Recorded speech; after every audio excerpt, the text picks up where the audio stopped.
The play is about Bella, who has just turned 29 and she wants to celebrate her birthday. But what's happening in parallel with that is her father's actually in hospital and he's dying.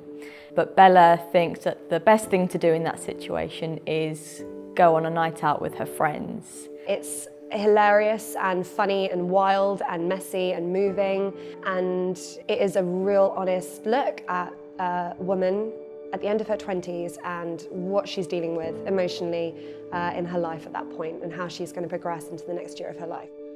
I think Nina Raine's unique of having real messy, complicated characters that you believe. You know, there's no one in the play that kind of plays the hero or plays the villain. They've all got problems and there's all these difficulties that they're going through. We don't always deal with grief in the way that we would expect to. And I think that we always see plays and characters dealing with death and grief, and it's quite dramatised.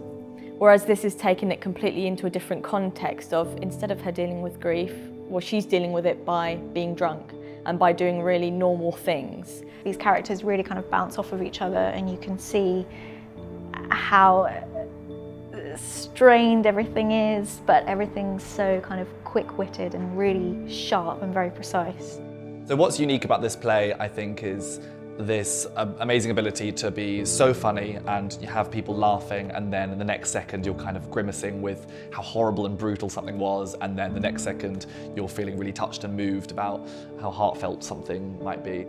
I think it will appeal to a lot of people, not just people in the age range of the characters. It brings up a lot of issues which are relevant today.